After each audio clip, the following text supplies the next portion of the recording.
So we try to do that to try to help with the population, overpopulation. Exactly. And you know, a lot of people don't realize this.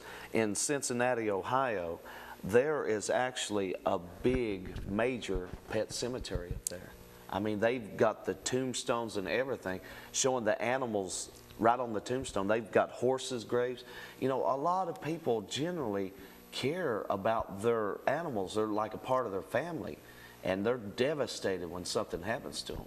I think the way to honor it best would be, instead of paying hundreds of dollars for a fancy grave and tombstone, would be find someone you know who'd let you bury it in their field and take that money and donate it toward sponsoring another stray animals to help it find a home. That's right, that's right. We have a dog right now, we're calling her Spur of the Moment.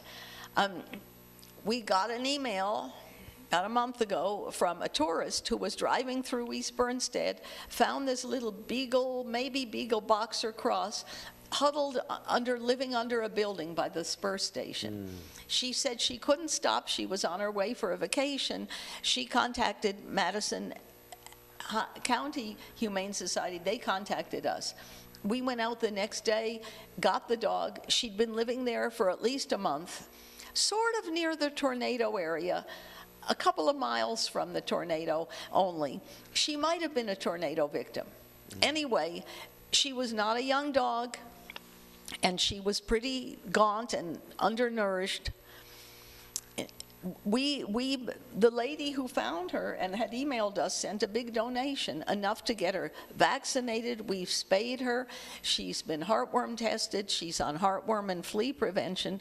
A loving, gentle, quiet, affectionate little dog, about 34 pounds. She needs a home right now, spur of the moment. She's in foster care, but she digs out. That's the beagle in her.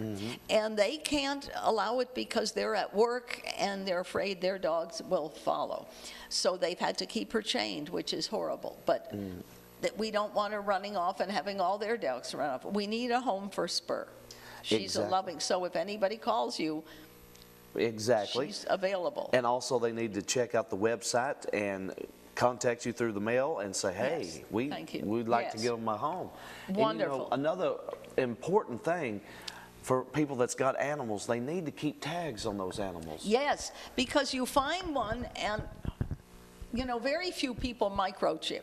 And even if they do, then they move and forget to notify the microchip company that they're not there. Yeah. You need to keep a tag on your animal with someone who you can phone. We had one last summer. We had a yard sale in August and had to go to Kroger's to use their facilities that Sunday, and one of our volunteers came back with a German Shepherd. Oh. So we kept her overnight. Someone had stolen her while the people were out of their yard, and then they think she got car sick and vomited in their vehicle, so they shoved her out in the Kroger parking lot. But because she had the tag, the next morning, when the vet's office opened, we were able to locate the owner. They were so thrilled to get her back. Well, even if people's got a farm, you know, a lot of farmers now, they have moved, like for their cattle and things, they've moved to the yellow tag in their year. Oh, yes. But a lot of times, back in the old days, they used to have the branding iron. That's true.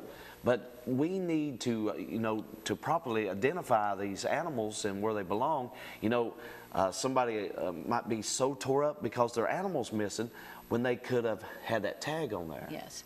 And then, like, all the publicity last month with that dog, the people from Ohio that had the accident and their lab bear was running for 23 days in Corbin Wild, people trying to catch it.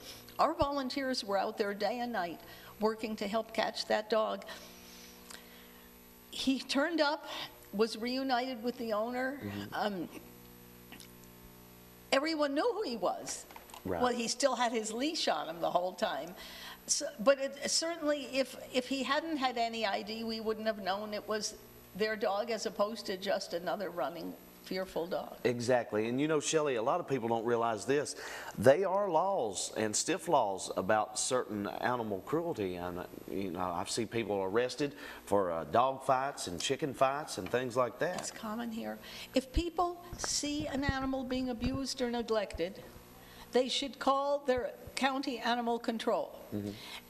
If they don't get results, call again. If they don't get results, if they think it was a criminal act, like if it's cruelty, they could call their sheriff.